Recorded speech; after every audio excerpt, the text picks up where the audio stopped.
अस्सलाम वालेकुम, मैं हूं शेफ अफजल और आज मैं आपके साथ बेसन की खंडलियों की रेसिपी शेयर करूंगा। किस तरह से दोस्तों बेसन की मज़ेदार खंडलियां आप बना सकते हैं, आज की वीडियो में आपको बताऊंगा। और इस रेसिपी को दोस्तों आप जब भी फॉलो करके बनाएंगे ना, इंशाल्लाह कभी भी आपकी खंडलियां टूटेंगी नहीं। और खंडलियां टूटने की क्या रीज़न होती है आज की वीडियो में आपको बताऊंगा, ताकि जो आप मिस्टेक करते हो वो मिस्टेक आप ना करें। और दोस्तों इसको टेस्टफुल किस तरह से बनाया जाता है ये भी आज की वीडियो में आपको बताऊंगा।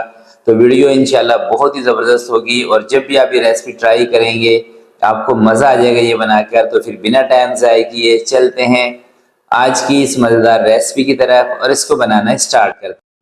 बिस्मिल्लाहिर्रहमानिर्रहीम। तो इसकी दोस्तों मेजरमेंट जो है ये आपने ध्यान से देखनी है। तो सबसे पहले देखिए मैं ले रहा हूँ 1.5 कप बेसन का। तो 1 कप या एक किसी बर्तन से आपने बेसन और पानी का नाप करना है, ठीक है। और आधा कप इसके अंदर मैं शामिल कर रहा हूँ दही, उसी कप के साथ आधा चम्मच इसके अंदर मैं शामिल कर रहा हूँ रेड चिली पाउडर का।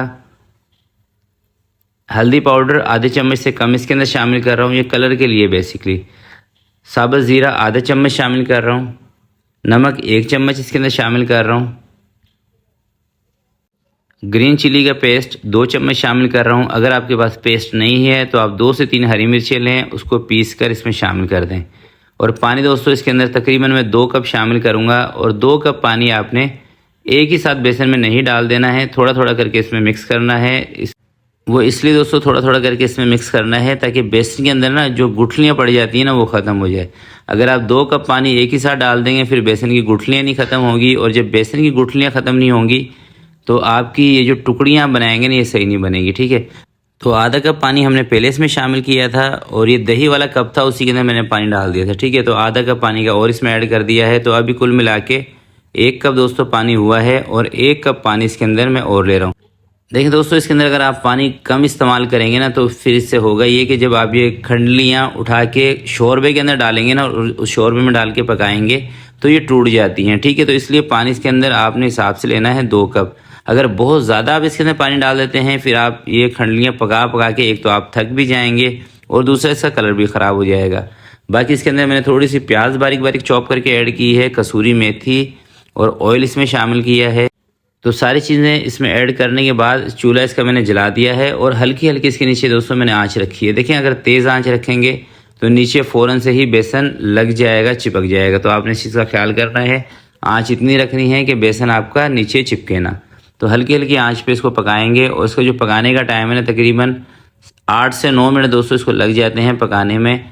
और यही इसके अंदर अगर हम कम पानी ऐड करते हैं ना तो ये 2 से 3 मिनट में गाढ़ा हो जाता है। मगर देखें जब थोड़ा सा पानी सही आप इसके अंदर लेंगे 8 से 9 मिनट तक आप इसको पकाएंगे फिर बेसन का जो कच्चापन होता है ना ये भी ख़त्म हो जाता है। वैसे आम रूटीन में आप ये देखें कि जब आप बेसन की कोई भी चीज़ बनाते हैं, बेसन का हलवा बनाते हैं, बेसन की बर्फ़ी बनाते हैं या कोई भी चीज़ बेसन की बनाते हैं तो उसकी भुनाई कितनी देर तक आपको करनी पड़ती है, जब भी जाके उसका कच्चापन दूर होता है। तो खंडलियाँ बनाने के लिए भी आपको इसको कम से कम 8 से 9 मिनट तक पकाना है ताकि इसका कच्चापन दूर हो और खंडलियाँ ना आपकी टूटे ना, ये लचकदार बने। तो मैं आगे चल के आपको दिखाऊंगा भी सही कि हमारी खंडलियाँ कैसी लचकदार हैं। तो अब सवाल ये है कि इसको तैयार होने का आपको कैसे पता चलेगा। देखें दोस्तों जब ये तैयार होने की तरफ आता है ना तो इस तरह से बाइंडिंग में आ जाता है और ये देखें ये चम्मच से ना टूटेगा भी नहीं। जब आप इसको चम्मच से ऊपर उठाएंगे ना तो ये टूट ही नहीं रहा, इसके अंदर लचक आ चुकी है। तो ये इसकी तैयारी की पहचान है। इसके बाद जब आपको इस तरह की कंडीशन में ये लगे तो 1 आधा मिनट इसको और पका लें और उसके बाद इसको चूल्हे से नीचे उतार दें। तो एक इसके लिए मैंने ट्रे रख ली है और इस ट्रे के नीचे ना मैंने हल्का सा ऑयल लगा दिया है ताकि ये नीचे चिपके ना। तो चिपकेगा तो वैसे भी नहीं, मैंने एहतियाती तौर पे इसके नीचे ऑयल लगाया है। और अब इसको ना पूरे के अंदर हम फैला देंगे। तो थोड़ी सी पतली अगर आप खंडलियाँ बनाएंगे ना तो ये खूबसूरत भी लगती हैं दोस्तों, और एक होती हैं बहुत ज़्यादा मोटी मोटी, तो उस तरह से नहीं बनानी है, आपने थोड़ी सी पतली ही बनानी है। तो इसको मैं पूरे में फैला देता हूँ और फैलाने के बाद हल्का सा इसके ऊपर ना मैं ऑयल लगा दूंगा ताकि इसमें थोड़ी सी चमक आए। तो ये देखें थोड़ा सा मैंने इसके ऊपर ऑयल बुरश कर दिया है। अब इसको मैं कर रहा हूँ साइड पर ठंडा होने देते हैं, पंखे के नीचे रखते हैं। और ये है दोस्तों वो कढ़ाई जिसके अंदर अभी हमने खंडलियों का जो बैटर है ये बनाया था। तो अब इसके अंदर मैंने पानी डाल दिया है तकरीबन आधा लीटर और इस कढ़ाई को ना साफ़ करना है। साफ़ करके इस पानी को मैं अपने पास रख लूँगा और यही पानी हमें ना ग्रेवी जब हम इसकी बनाएंगे, शोरबा बनाएंगे, उसमें काम आएगा। जो हमने दूसरा पानी शोरबा बनाते वक्त डालना है तो क्यों ना हम ये कढ़ाई वाला बेसन वाला पानी डालें इसके अंदर। इससे एक तो हमारा बेसन ज़ाया होने से भी बच जाएगा और जो हमारी ग्रेवी बनेगी ना वो मज़ेदार बनेगी। इस तरह के बारीक बारीक देखें बेसन के जो टुकड़े होंगे ना ये बहुत मज़ा देंगे। तो अब इसको मैं चूल्हे से नीचे उतार रहा हूँ, कढ़ाई साफ़ हो गई है। चलें दोस्तों, खंडलियाँ हमारी देखें ठंडी हो गई हैं। अब इसको मैं कटिंग करके ना आपको दिखाता हूँ कि ये कैसी बनी है। एक तो देखें कसूरी मेथी ऐड करने की वजह से देखने में खूबसूरत लग रही है और इंशाल्लाह दोस्तों मुझे यकीन है कि आप जब भी मेरी इस रेसिपी को इसी तरह से फॉलो करके बनाएंगे तो आपकी खंडलियाँ बहुत मज़ेदार बनेगी।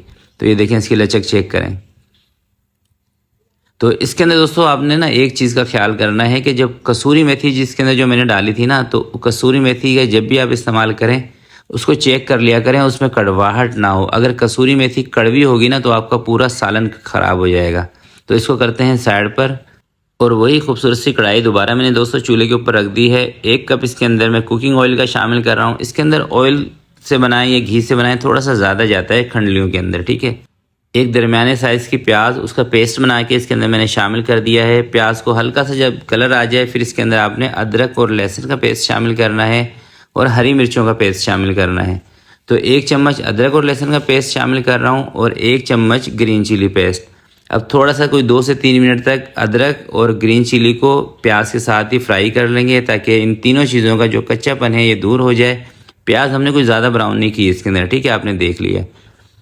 तो 2 से 3 मिनट फ्राई करने के बाद अब इसके अंदर मैं 1 छोटा चम्मच डाल रहा हूँ रेड चिली पाउडर का और थोड़ा सा इसके अंदर ना दोस्तों मैं पानी भी शामिल कर रहा हूँ ताकि मिर्चें जले ना। धनिया कूटा हुआ 2 छोटे चम्मच इसके अंदर मैं शामिल कर रहा हूँ। ज़ीरा पाउडर 1 छोटा चम्मच इसमें मैं शामिल कर रहा हूँ। हल्दी पाउडर आधा छोटा चम्मच शामिल कर रहा हूँ और कश्मीरी लाल मिर्च ये भी आधा छोटा चम्मच। नमक इसके अंदर दोस्तों मैं शामिल कर रहा हूँ 1 छोटा चम्मच। अब इस मसाले को ना हमने थोड़ा सा पानी डाल के अच्छी तरह से इसकी भुनाई करनी है ताकि जो मसालों का मिर्चों का जो कच्चापन है ना दूर हो जाए। अब इसकी जो शोरबा बनेगा ना, ग्रेवी बनेगी दोस्तों, उसका जो टेस्ट आपने लेके आना है यहाँ से लेके आना है। जब आप मसाले की अच्छी तरह से भुनाई करते हैं, मिर्चों का कच्चापन मसालों का कच्चापन दूर हो जाता है, तभी जाके इसके अंदर टेस्ट आता है। अदरवाइज़ ये जो शोरबा है ये लाल मिर्चें हैं ये आपके सीने में जलन करेगी अगर आप इसको सही तरह से इसकी भुनाई नहीं करेंगे।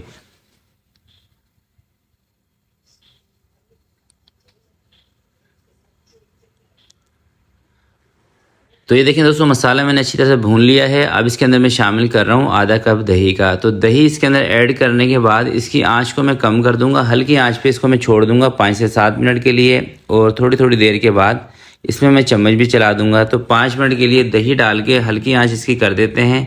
अब इसको हमने तेज़ आँच पर नहीं भुनाई करनी वरना दही फट जाएगी। तो आँच इसकी मैंने कम कर दी है और हल्की आँच पर अब इसको छोड़ देते हैं। चलें दोस्तों 5 मिनट दही डालने के बाद इसको जब मैंने हल्की आंच पे रखा था तो दही का जब पानी खुश्क हुआ तो अब ये देखें मैंने थोड़ी सी आंच खोल के इसकी भुनाई कर ली है, बिल्कुल दाना अलग अलग हो गया है। अब इसके अंदर वो जो खंडलियों का हमने कढ़ाई साफ़ करके पानी बनाया था ना वो इसके अंदर शामिल कर दिया है और शोरबा मुझे थोड़ा सा और बनाना है। तो तकरीबन 1.5 गिलास के करीब पानी दोस्तों इसके अंदर मैं और शामिल कर रहा हूँ। अच्छा पानी ना आप अपने हिसाब से इसमें ले सकते हैं, कम ज़्यादा जितना भी आपको इसके अंदर शोरबा बनाना हो उसी हिसाब से आप पानी ले लें। और पानी इसमें ऐड करने के बाद नमक चेक कर लें। नमक अगर आपको इसमें कम लग रहा है तो और थोड़ा सा शामिल कर दें।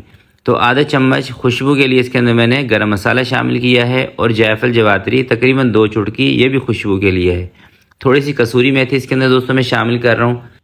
इस स्टेज के ऊपर दोस्तों आपने इसके अंदर गरम मसाला और कसूरी मेथी लाजमी शामिल करनी है क्योंकि इन 2 चीज़ों से इसके अंदर खुशबू ज़बरदस्त आती है। तो इस शोरबे को 3 से 4 उबाल मैंने दिला लिए हैं। अब इसके अंदर दोस्तों मैं खंडलियाँ शामिल कर रहा हूँ। खंडलियाँ इसमें शामिल करके 5 मिनट के लिए आंच को कम करके इसके ऊपर कवर लगा के छोड़ देंगे। 5 मिनट के बाद फिर इसके अंदर कुछ 1-2 चीज़ें और हैं वो हमने ऐड करनी है, वो फिर आपको बताऊँगा। चलें दोस्तों खंडलियाँ शामिल करने के बाद 5 मिनट मैंने इसको हल्की आंच पे पका लिया था। अब इसका चूल्हा मैं बंद कर रहा हूँ। चूल्हा बंद करके थोड़ा सा इसके अंदर हरा धनिया शामिल करेंगे और अब दोस्तों आपको दिखाता हूँ इसका फाइनल लुक। तो ये देखें सबसे पहले आप खंडलियाँ चेक करें, माशाल्लाह कितनी ज़बरदस्त हैं। लुक वाइज ही दोस्तों आपको देखने से अंदाज़ा हो रहा होगा कि ये रेसिपी हमारी कितनी ज़बरदस्त बनी है। और इंशाल्लाह दोस्तों मुझे यकीन है कि आप जब भी इस रेसिपी को इसी तरह से बनाएंगे तो आपकी ये खंडलियाँ इतनी मज़ेदार बनेंगी कि पूरे घर में आपकी तारीफ़ें हो जाएंगी। तो एक मरतबा ये रेसिपी इसी तरीके से ज़रूर ट्राई कीजिएगा, इंशाल्लाह दोस्तों आपको मज़ा आएगा। तो आज की वीडियो के लिए इतना ही, आपसे मिलते हैं किसी नेक्स्ट वीडियो में। तब तक के लिए मुझे दीजिएगा इजाज़त। अपना बहुत सारा ख्याल रखिएगा, अपने वालिदैन का ख्याल रखिएगा। अल्लाह हाफिज़।